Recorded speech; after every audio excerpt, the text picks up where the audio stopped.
Welcome to Aurora Connects. This is episode 12 for Friday, June 12th, 2020. Three Playwrights. I'm Monique Williams, Aurora Theater Associate Artistic Director. And as always, I'm joined today by our Artistic Director, Josh Costello. Hey, Josh. Hi, Dawn. Hi, everybody. Hello. Josh, I decided to be a little bit cheeky today with my quote. You? Cheeky? So today I'm going to share the perhaps most famous stage direction in history, and it comes from Shakespeare's The Winter's Tale. Exit pursued by a bear. That's our whole quote? That's today's quote. And why? I think I know why you chose this quote, but why did you choose this quote for today, Dawn? Well, I chose this quote for a couple of reasons. One of our guests is the esteemed Lauren Gunderson, and this stage direction inspired a whole play. So she has a play entitled Exit Pursued by a Bear.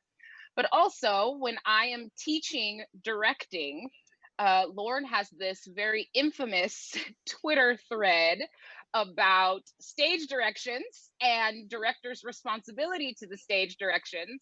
And so it's almost like part of the required course reading when I'm teaching directing classes.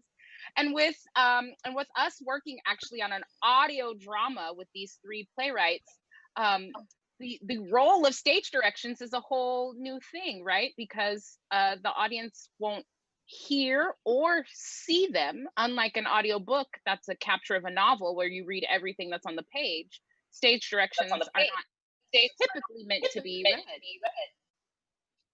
So great. Yeah. Great. I want to remind our friends that they can comment in the Facebook section if that's where they're watching, on YouTube if that's where they're watching. We would love it if you subscribed, click for the bell notification so you get updates as we go. You can also always email us at connects@auroratheater.org. And we want to remind you that we also offer Aurora Connects in an audio format in most places where podcasts are available. So you can listen on Stitch, Spotify, Apple Podcasts. I think that might be it, but I don't know. We might be on a few other channels too. Josh. And we have recently announced our new membership program for the 2020-2021 season. So please check out our website at auroratheater.org to learn more about that. This is how we are shifting our focus, how we are pivoting for a year in which we may not be able to make plays live in our space. So this is a way that if we are able to, you'll get tickets. If we're not able to, you'll get access to, among other things, an audio drama by the three playwrights that are going to be our guests in just a moment. So please go to our website at auroratheater.org, check out the information about memberships. Please become a member. And while you are there, you can also make a donation to Aurora Theater Company. Thank you so much for that. Great. So we are today joined by three incredible local Bay Area playwrights, Lauren, Cleavon Smith, and Jonathan Spector. Welcome, friends, to the show. Thanks so much. Thank you. Thanks for having us. So Josh, this crazy idea, and we selected these three playwrights in particular to forge a new path in Aurora programming. So why don't you tell us about the genesis of this audio drama idea? Sure. So I was, I think I'll start with this. When we announced our 2020-2021 season, a few weeks after the stay-at-home order started, when we thought we'd be able to get back to making live theater, we had a TBA slot in our September show. We left one space open because we didn't know quite what was going to be going on in that space. And the initial idea was to bring in three playwrights to write maybe short plays or something that could be really responsive to what was happening in the moment, and create a story that that just felt really fresh and relevant. And so we brought in these three playwrights who are all wonderful local playwrights, some of whom I've worked with before, some of whom I've not, because we knew that they'd be able to respond and get something together. And then as things continued to change and became clear that we're most likely not going to be able to present live theater as soon as September. And we needed a longer term plan. I had been thinking about what kind of online programming would be best for Aurora to get involved with. And we don't have a lot of, really high quality archival video of our old plays that we could stream online. And the Zoom theater thing that a lot of theaters are doing didn't quite feel right for Aurora, for what we do. And I started thinking about, well, what is it that we do, right? Intimacy, we have a space where the actors and the audience feel so close together. You can see every detail and nuance of their work. And we have a focus on language. That's really been a focus of Aurora from the beginning. And so the format of an audio drama felt like it could fulfill those things. It felt like there's an intimacy to having this voice in your ear that is not that dissimilar from the intimacy of being in such a small performance space. And by the same token, there's an emphasis on language. It's not about the spectacle, right? It's not about the visuals. It's about the words and the way they're used, and the way that the characters use language to pursue their objectives. So I got really excited about the idea that an audio drama could be a way to deliver a story of the same kind of quality and the same kind of nuance as an Aurora play. And of course, these three writers seemed like a great team to do it. That's awesome. So why don't we go a little bit more in depth with our writers? I'll start with you, Lauren. Why don't you tell us a little bit about yourself, how you made your way to being a playwright, and of course, what your previous relationship is with Aurora and Josh. I know I first saw Toil and Trouble 100 years ago at Impact. That's true. Oh, that was such an awesome production. Hi, I'm just so delighted to be here and particularly working with this incredible group of brilliant theater makers. So I'm originally from Atlanta, Georgia, and I came out to the Bay Area after grad school in New York. And it was kind of an accidental thing moving here. But what I found was such an incredible community, a lot of diverse, exciting, different sized, different community-based theaters. And it was something I hadn't found even in New York. And the thirst for productions, the thirst for new work produced, not just new work read and read and read and read and read, was just so unique to the Bay Area. So I've just been a super fan of the Bay Area since that point. And one of the early experiences I had with the Bay Area theater was I had a reading at Marin Theater Company. And that's how I got to meet Josh. And before that, they had done one of my educational plays, which was based on the Bill Bryson book, A Short History of Nearly Everything. And Josh directed that. And, Daveed Diggs was in it playing Charles Darwin. And so but it was just such it was such a really confirming first step into the theater. And they did a great job. And he took the show all over the Bay Area. It's a play about science.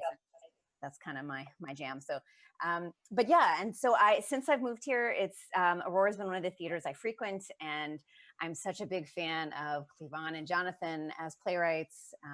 So yeah, I couldn't be happier being here. And you had a play in the Global Age Project at Aurora a few years back. Yes, that's right. That was, and actually, I think the first year I moved here, was that, which was really wonderful. Awesome. Cleavon, what's your origin story? How'd you find yourself writing plays, and what's your relationship with Aurora? My origin story, I emerged from the red clay in Mississippi many a year ago. I just thought about some similarities between Lauren and myself, being from the last two states in the Union with the Confederate stars and bars on their state flags. Georgia got rid of theirs, fortunately. We still have some work in Mississippi. I came out to the Bay Area initially. It was my last duty station when I was in the Navy. Before that, I was in Japan, and I was trying to get orders back to the States. And I was really kind of like nervous about going back to Black and white America. And I wanted to go to some place that was really diverse, and someone just was taking a long pull, and they were like, dude, you got to go to California. And so I got orders to California, got in the Bay Area, and I loved it. And I've been here ever since. And I think I'm from Mississippi, like I said, and Faulkner, writes, that most novelists are failed poets who failed at short stories and went to novels. Well, I took him one step farther. I failed at all three of those, and I got pushed over into playwriting mostly by a former Impact member, Bernadette Quattrone, Oh, who was a Bernadette. classmate of mine from college, and she nudged me to start writing plays. And then I submitted something to Playground, got accepted, and that was a great experience. It really worked up my chops and got my writing discipline going. And yeah, and so working with Theater First, and John Tracy has been a big advocate of mine, and I thank him for his advocacy and getting me into the room. Wonderful, wonderful. And Jonathan, certainly last but not least, our audiences, I'm sure, are quite familiar with your name because you wrote the stellar Eureka Day, which got to premiere in New York before, well, it premiered at Aurora, but it had its New York premiere before the theaters shuttered. So, Jonathan, story. Yeah, I mean, I had sort of a circuitous route to writing plays. I had always done theater, but I had been a director or trying to be a director for a long while, and did many other things. I did a lot of new play development and have a theater company, and produced a lot of work, and then sort of very tentatively at a certain point started writing plays. Actually, the Toil and Trouble, the play Lauren wrote and Josh directed, was worked on in our company with our play lab that we had. And yeah, and then actually the first play I wrote, second play I wrote, I was selected for the Global Age Project, which was kind of the first like vote of confidence I received as a playwright, was being selected for that. So that really sort of like set me on my way. Yeah, and then of course, I mean, the opportunity to work on, to develop Eureka Day with Aurora and have it be such a wonderful process and experience and have it be so well received was really incredible. So excited to be back with you all, sort of. I mean, let me be honest. So when I contacted you and had this crazy idea and we're going to do something so quickly, what was your initial reaction to this crazy plan? Lauren, you want to go first? Sure. I thought it was a great idea. I don't know. I still am the kind of person who's like, I don't know what to do. Let's just make something.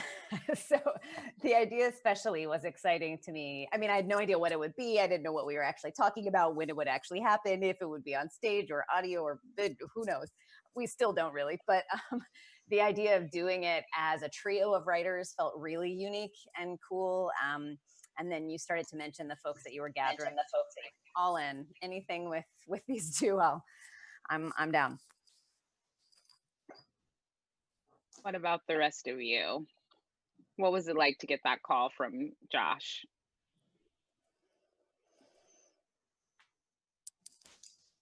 For me, it was great. I think it was an email, and the subject line was "crazy idea," and just like Anna from Frozen, I like crazy. I just totally embraced it, and part of it is just, you know, like writing something that's really urgent helps me get out of my way as a writer, and then also just knowing that I was going to be writing with Lauren and Jonathan was just an opportunity to write with brilliant playwrights, and it was almost like going back to grad school. So I was thrilled for the chance to collaborate and see how what the process is like.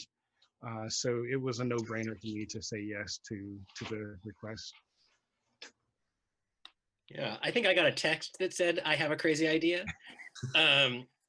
Yeah, and I mean, I think it's, and you know, once it became clear that we were trying to do this thing and trying to do it on this kind of insane timeline too, to have something up in September, October, that it's sort of, there's sort of a tremendous freedom with putting yourself on a deadline like that, because you release yourselves from the idea that this thing is going to be perfect. like and the importance is just to make it exist. And so that's kind of exciting and freeing, and especially like in this moment when who knows when theater's coming back, like to feel like there's a project that is gonna happen soon is really exciting. Lauren, I know that you've co-written before because you have a musical that you're working on right now. You've written other musicals. You, of course, have your world famous Pride and Prejudice fan fiction holiday plays. But I wonder, Jonathan and Cleavon, have you co-written a play before?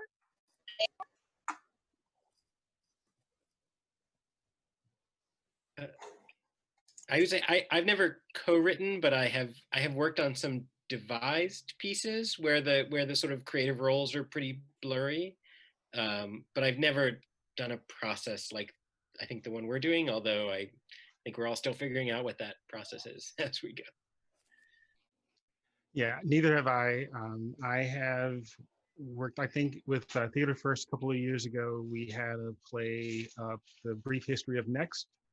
And so that was another one of those collaborative kind of devised plays. And so there were like 3 or 4 of us in the shop at the time. But no, I hadn't. And so I was looking forward to it. Lauren, how is this similar or dissimilar from some of your other co-writing processes? And then guys, I'd love to just hear from you too about how this is different than your typical process or similar to a typical process. I mean, I think most collaborations, start with the conversations that we've been having, which have been, of course, over Zoom. So just a lot of like what spark is in me, what spark is in you, where do those sparks kind of meet? And then to keep the metaphor going, how do you build the fire? How do you feed it? How do you keep it going? And so a lot of that is just conversations saying, trying to find some outline, some structure, some sense of who we're writing about. And that's, it is easier when it's 2 because it's then just back and forth, but 3 adds a beautiful geometric complexity, which I think is going to prove to be really exciting. But I haven't quite worked in that exact arrangement. Musicals, of course, you usually have, minimum of 2, but often 3 people in terms of book, lyrics, and music. So I'm somewhat used to that dance, but then it's a lot of Google Docs, and it's a lot of being brave and going like, I wrote this thing, it's now a thing. Now it's yours to read, and you tell me. So it's a lot of just kind of fast thinking and honesty and vulnerability and just saying, trusting that everybody wants to make something great that everyone's proud of, and kind of going forward with that trust and a little bit of productivity. You guys have all been so lovely with that vulnerability and honoring each other's vulnerability through this process. It's been really lovely to be a part of. Cleavon, tell us a little bit about the story itself that we're sort of moving towards now. I don't want that responsibility. Tell us about the character that you've been developing. You've each been developing one character for the story, and we've sort of been gradually learning more about them and putting them together in different ways and figuring out what the bigger arc is going to be. But it's interesting that that's sort of how it started, was like, let's have each of you create one character, and then more stuff has just been coming in and coming in. So maybe we should start with that. Yeah, and so I think we have 3 characters who are in a triplex. Who have, till this moment, as little contact with one another as possible, but they are kind of forced through the kind of circumstances of the moment to actually interact, which in and of itself is, fairly inciting in and of itself, regardless of the conditions that have sparked it. And yeah, I think their isolation, as well as their the community that they're building together, is going to take them all on journeys that they hadn't even considered they were capable of going on prior to this moment. And tell us about the character that you've been playing with. So Brooke is the character that I've been mostly responsible for developing. And he is early 30-somethings, African-American man, comes from he's fairly educated, comes from a privileged background. And with that comes a lot of insecurities because he's been kind of like straddling boundaries for most of his life. And so he doesn't trust himself and doesn't trust others, and that keeps him at a distance from people. But he has an urgency to connect. He just doesn't trust that the connection will actually happen. And so with the situation being what it is, and these three finding themselves kind of stuck together, it's pushing him to be a little bit more vulnerable and to speak his truth more than he has a lot of practice doing. Great. Jonathan, let's go to your character next. Yeah, Lawrence is an older man who moved out here, I think in the 60s, to go to college at Cal and stayed. And this is a triplex in Berkeley, is the idea. And it's he's done many interesting things in his life, but for a long time ran the most important independent video store in Berkeley, which is now defunct. And currently occupies himself with a quite popular YouTube channel where he reveals the truth about the world through what other people would perceive as sort of left-wing conspiracy theories. And he lives in the bottom unit of this building where he has been for 30 years, and probably pays $75 a month.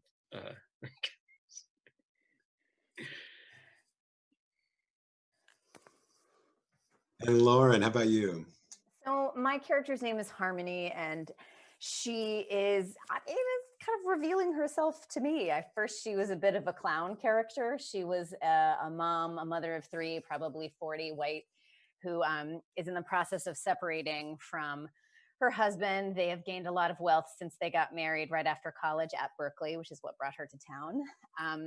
And we meet her in a moment of strange freedom, because it was the husband's turn to have the kids when their version of shelter in place started. And so she is suddenly alone and can't go get her kids, which sounds a little distressing, except for she suddenly sees incredible freedom and time to herself that she never has, and is able to kind of use her brain for something else than making lunches and getting people where they need to go and remembering schedules and all of that stuff. So we meet her in this kind of exuberance, which, will be revealed that she is certainly more than a joke. And why she's in this life, that when she was studying creative nonfiction and journalism in Berkeley, she had dreams of in a different life, a woman that traveled the world and found the truth of things and was a writer. And then she kind of chose all the things that led her to a life that she never would have thought she was in, and one that she feels is betraying her right now.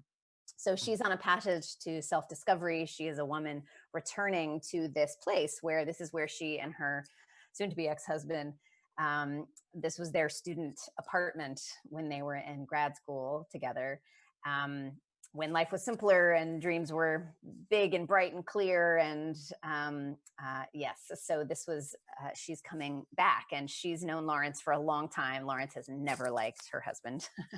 And she's meeting Brooke, even though they've met a few times, but nothing substantial. So I think she's going to learn a lot, and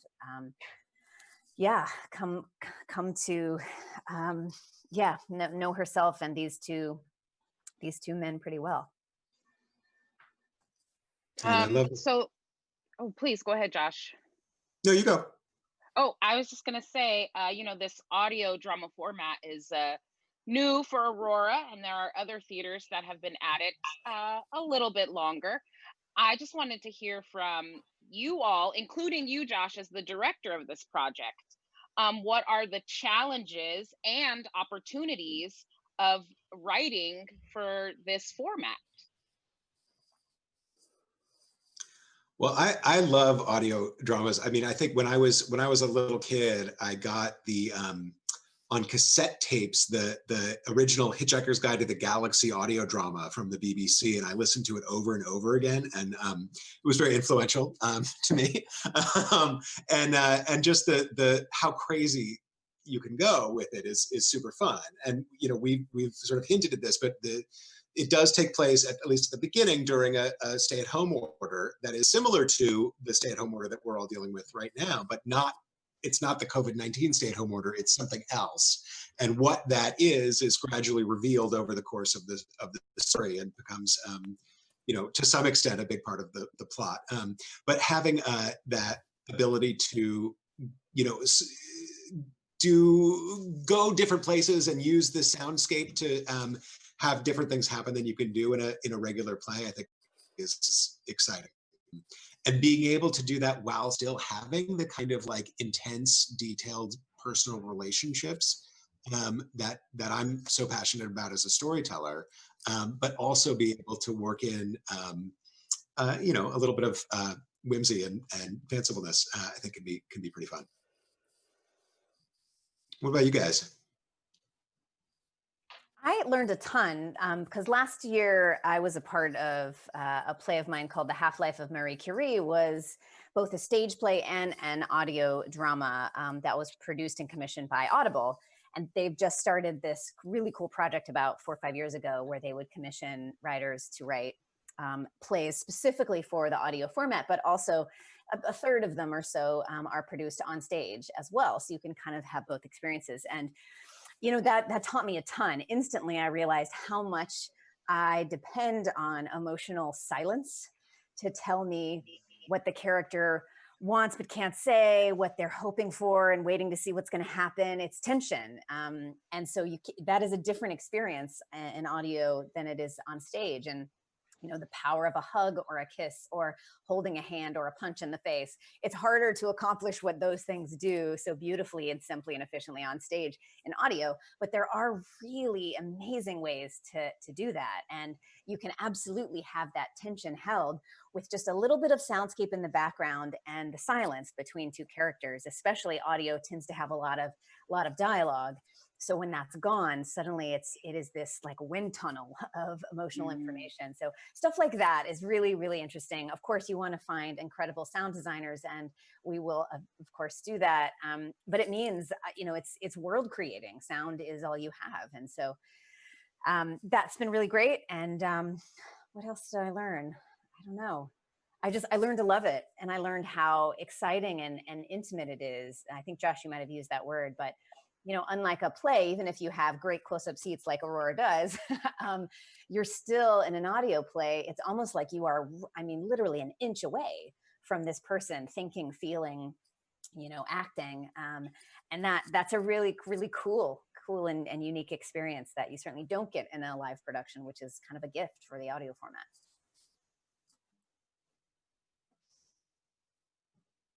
Cleavon, Jonathan, thoughts on the challenges and opportunities of writing for this format?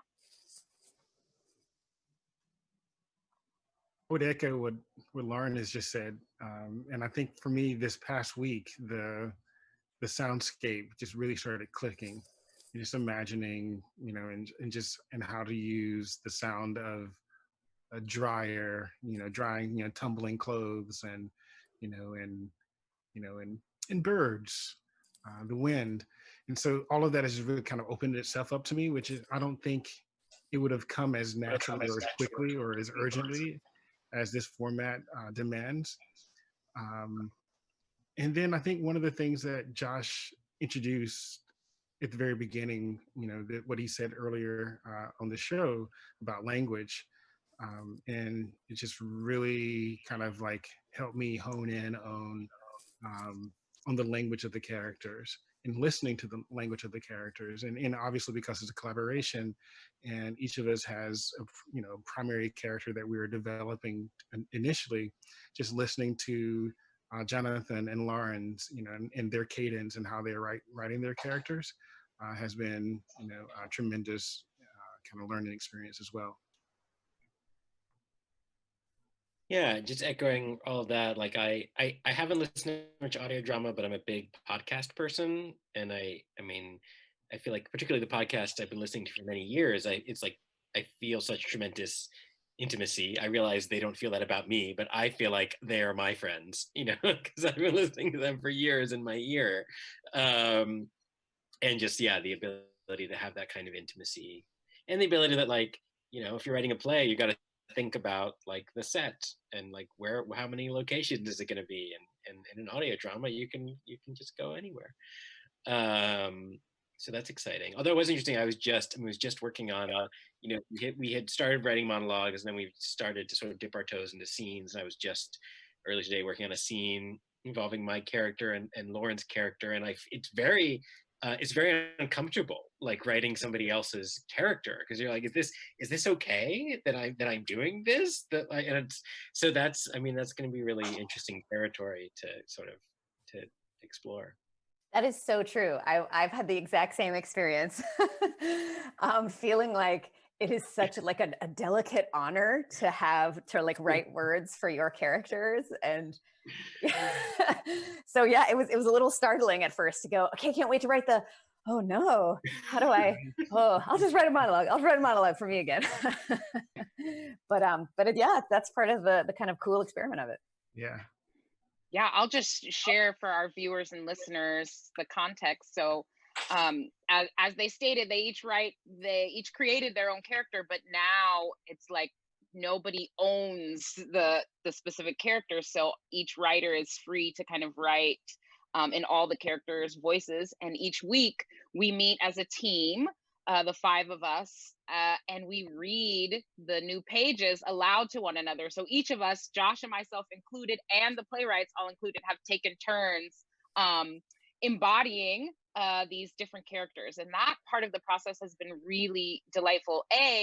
The playwrights, you're all quite capable actors as well. And I'm getting kind of spoiled by hearing you voice the characters, but I have loved in particular, because Cleavon has presented us with some scenes that have involved characters he didn't originate, and I have loved hearing how that's developing, how you're writing for one another, and hearing it in you, Lauren, read harmony the way Cleavon has written harmony, and how that's in line with, but also a little bit different than how you've written harmony. That's been really, really great part of the process.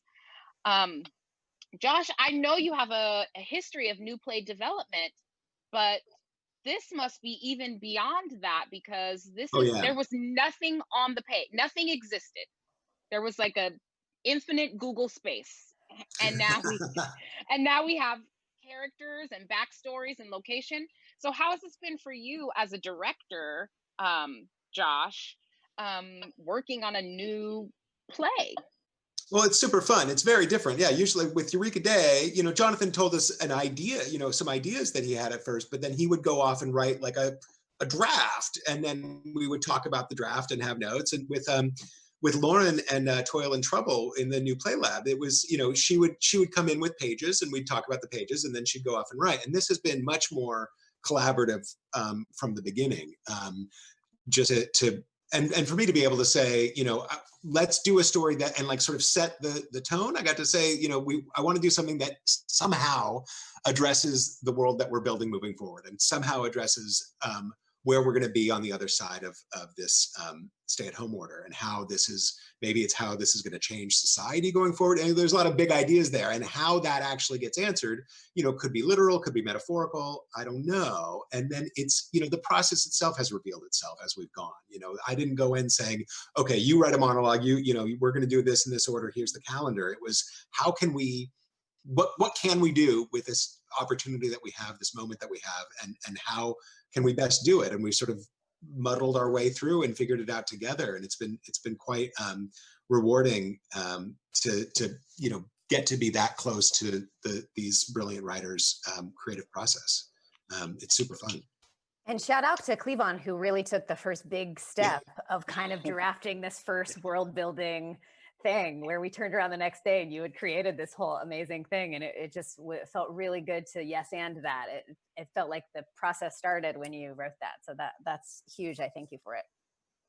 Thank you. But kind of going back to what you were saying earlier about the, like, ooh, I'm touching, you know, it's almost like we need an intimacy coach that can get in our characters together. And but the act of that has been incredible as well, because typically I'm trying to create, you know, characters. I think we all are trying to create characters. We have that one or two characters who are our primary focus, and then trying to build a world around them where all the other characters are full and unique and their paths are valid to themselves. And sometimes it takes a little bit of stepping outside of ourselves to let go of some of our biases and give that and honor those characters in that way. But now that, you know, the other two of you have created characters, it's like, oh, like one of my characters just went after Lawrence in a scene a couple weeks ago, and I was like, you know, but Lawrence is not a bad guy. You know, there's nothing against Jonathan. It's just like, and so that has been really interesting because it's made me a little bit more attentive to how my primary characters actually interact in that first meeting with some of the other characters. It's been fascinating. It's been fun. Yeah, I really like the rhythm that we have going of, you know, meeting once a week to sort of talk through ideas and just brainstorm and read what people have written, and then going away and having you each write some things individually and coming back. It feels like a nice sort of back and forth between two different kinds of creative work, and it seems to have been really productive. I was going to say, friends, we are in week 13 here in Alameda County and San Francisco County, for you, Lauren, of shelter in place, and the kind of seed idea for this was, you know, what informed early on in shelter in place, and in the, you know, near 3 months that we've been sheltering in place, the world continues to change rapidly. How is the ever-changing, evolving world and our current reality, political movements, protest demonstrations, on top of Berkeley is nowhere near meeting the 5 indicators for reopening, how is that informing the journey of this play, that sort of started at a time when we thought, you know, 3 weeks, a month, maybe 6 weeks, you know, when it was about, we probably won't be able to have audiences in our theater in September, and now we don't know when we'll be able to have audiences in our we don't know the relevancy of theater in a shifting world. So how is your current reality playing into this process? Yeah, well, I think we were talking about last week, you know, one of the challenges of doing a piece like this, trying to write something that feels like it's going to be responsive to the current moment, is that the pace of change of what the current moment is moves much faster than the pace of creating theater. And so just trying to figure out what that means for this process and how we continue to let the piece develop in a way that it feels like it has something to say about whatever the moment we're in, even though the moment we're in right now is very different than it was 3 weeks ago, which was very different than it was a month before that. And who knows what the moment will, by September, like, I have no idea like what the world will look like. So yeah, I mean, we're just trying to stay open to that, I guess. But actually, Jonathan, you pointed that out in the very first meeting. Okay. You know, and it was prophetic, actually. And I think that's why we've stepped outside of this reality, so to speak, and it's not COVID-19 shelter in place. It's something different, and that was one of the first decisions from that first conversation. I think it was kind of like, as Jonathan was articulating just then, we kind of concluded early in the process. Yeah, let's have a parallel situation that allows us to, you know, resonate with what's going on now without having to directly embody what's going on right now. Yeah, I think that was a smart call.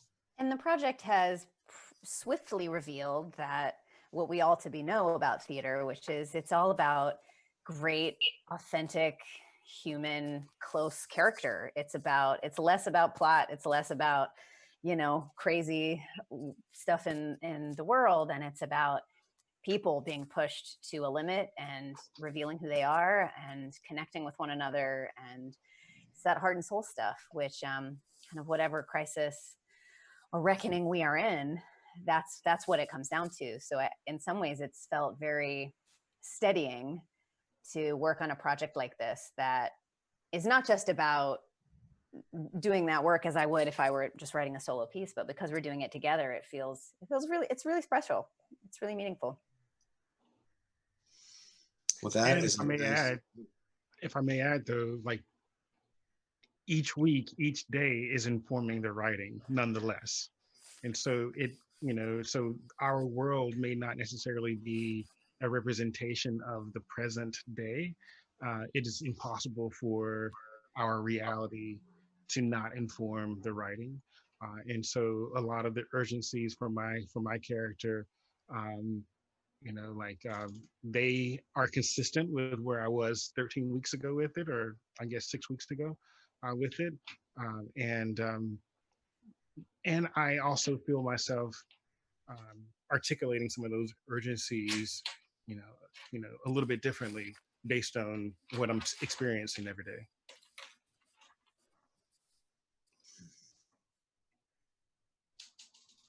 Well, I'm so excited to be working on this project with you all. Thank you all so much. Let me ask, before we wrap this up, I just want to ask each of you, what's something you're looking forward to?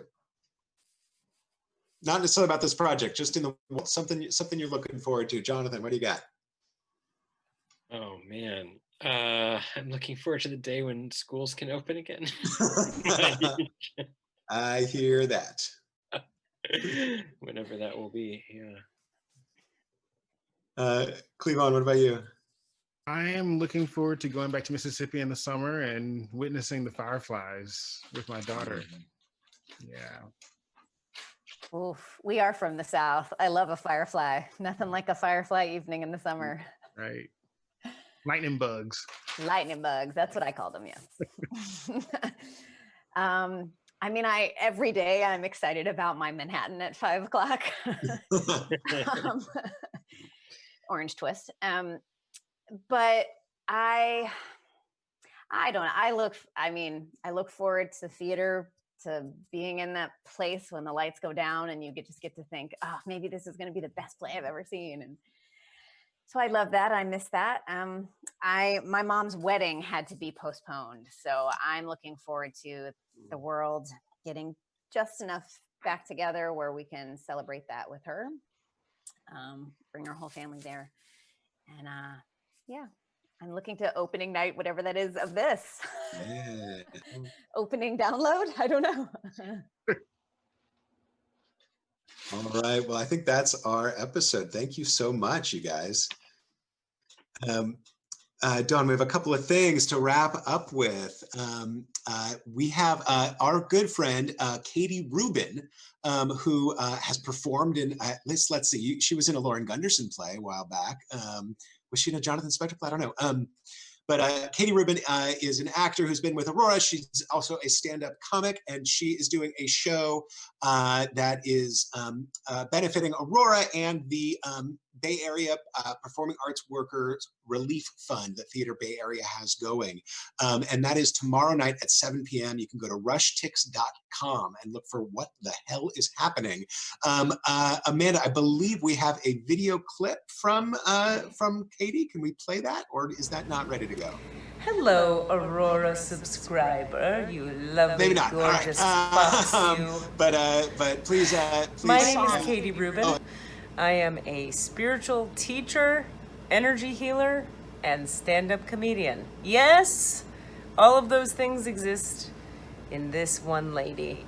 This Saturday the 13th, which should be tomorrow when you see this, at 7 p.m., I will be doing a stand-up comedy show through the Aurora that you can see on your computer at home, live streamed for just $10, wherein I will be discussing the current state of our nation with regard to race, viruses, staying home, quarantined, Donald.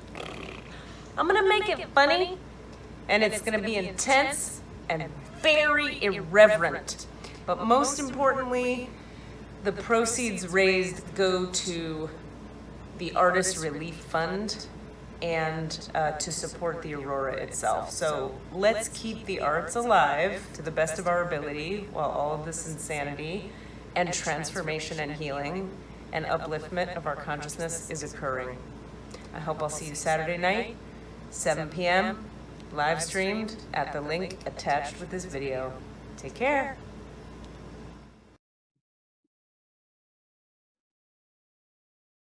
Back to you, Josh. All right. Sorry for talking over you there, Katie. So we also want to give a mention to blackandbrownfounders.com. We are looking for organizations and causes to lift up at this time, and blackandbrownfounders.com looks like a fantastic organization, so please check that out. Again, Aurora Theater Company has announced our membership program for next season, so please go to auroratheater.org and check that out. And while you're there, you can click the donate button at the top right and help support Aurora Theater Company as we get through this interruption. Remember that you can always send questions, topics for us to discuss in future episodes, a quote you might want to hear me read, to connects@auroratheater.org. We hope you will like and subscribe to our YouTube channel. Next week, we will be joined by the mayor of Berkeley, Jesse Aregin. So we hope you'll join us then. And until then, thanks for staying connected.